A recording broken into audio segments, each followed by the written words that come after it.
So I just got done watching a clip from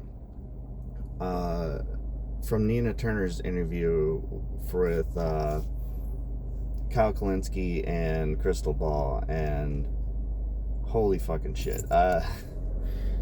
Couldn't wait. Couldn't fucking wait.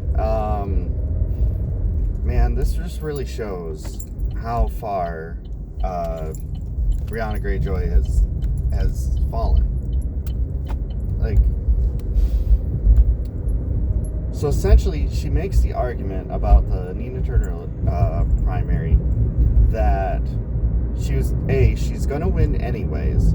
B, Cleveland isn't paying that much of attention anyways. So, continuing to talk shit like she's not going to do the things that the left wants her to do is meaningless. But also, we need to hold her accountable. Just asinine talking out of both sides of her mouth. And then she lost. Now, one thing I can agree with is I don't think that the people in Cleveland, especially the black voters in Cleveland, gave two shits about what was going on online. Of course. They cared more about electing a candidate, which is why they voted for her. Meanwhile, if you look at how the suburbs, the white suburbs of that district voted, they voted against her. And I don't know if there's any way of knowing exactly what affected that vote, because it wasn't racism, because the candidate they voted for was black. Who knows if it was Zionism from all the excess money being poured in by AIPAC. That's all debatable. That's all a thing that is going to be difficult to find out, and no one's going to do a poll to find out. No one's going to look into it, find out what actually happened.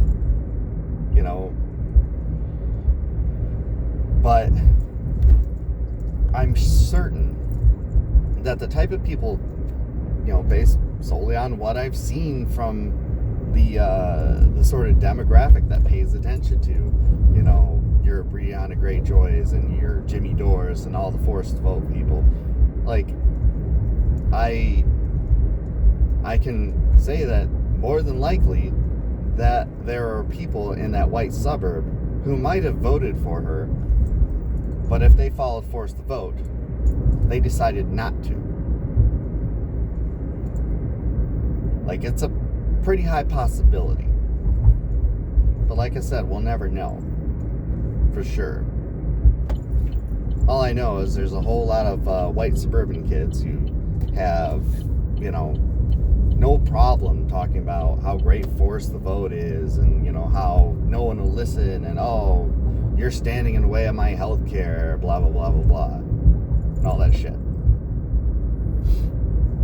And I've been told by somebody who I do have respect for that, they're doing more than just that. But that's what we see. That's what we see. And just it's really playing into why we can't win elections. And Kyle said it best. How long before this becomes a self-fulfilling prophecy where we're preventing people from getting shit done because we question whether or not they actually will do it, to the point where we just don't elect them? And keep in mind, this is when everyone thought, this is it. Nina Turner's the winner. Well, it didn't turn out to be the case, did it? So, my big fear all along with this forced vote bullshit is that it's going to cost progressives elections because no one's going to be good enough. And what I mean by no one's going to be good enough is no one's going to do exactly the specific things that Force the Vote asks of them. And the most ridiculous thing of those is one of those asks are, don't run as a Democrat. Sinking your viability. You want to know what happens when you don't run as a Democrat? You can ask Lee Camp. You can ask Josh for Congress. No longer for Congress. Had a chance, had tons of money raised, bailed on the Democratic Party, went, fuck it, I don't need them. It's, a Democrat's going to win anyways. Well, if you're not one, guess what? You don't win at all.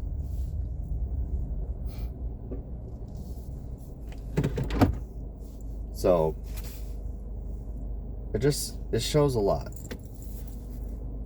And it says a lot.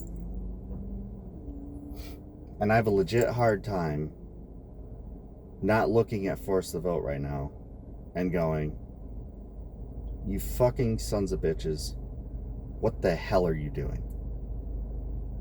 If you want me to not be mad at Force the Vote people, you have to show me proof that they're not just stepping on their own dicks.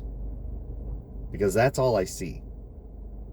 And it does piss me off, because I do want this legislation to get passed. As much as I like to say that Force the Vote is bullshit, the policy they want is good. But my complaint has always been they have no game plan on how to actually get it done. Nor does it seem like they're trying. Prove me wrong, but in the meantime, all I see is a bunch of idiots who will never be pleased, who will never get anyone elected, and will actively work against progress. Calling Nina Turner a sellout because she ran as a Democrat tells me all I need to know about Force the Vote. And unless I see something different, Force the Vote can go fuck themselves.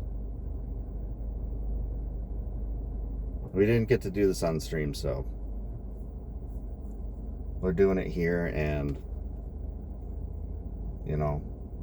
I'm sitting here at a Walgreens looking at a girl who looks like she's having some sort of overdose, and I'm just thinking, we could be helping people. We could be doing so much more. And we're just not. And man, I hope that there's this come to Jesus moment for the Force the Vote people to realize that you have no fucking plan. As much as you tell yourselves you have a plan, you don't have a plan.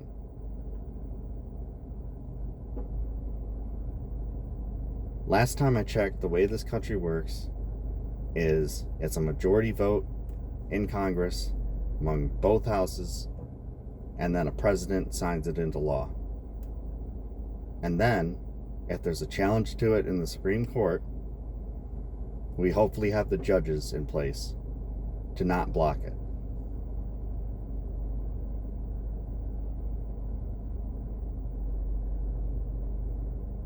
We don't have that. And you really need to think long and hard about why that is and how you're contributing to it. Otherwise, you're just a joke.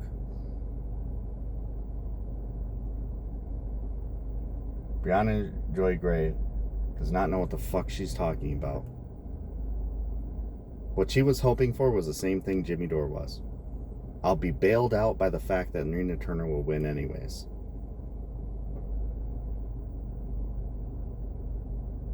That didn't happen. And eventually, the fact that shit continues to not happen should tell you something. It ain't us.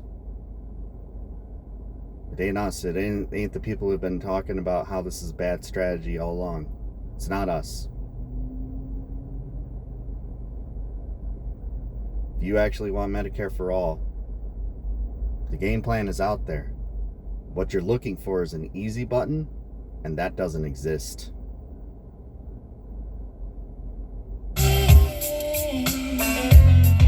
No idea why that happened.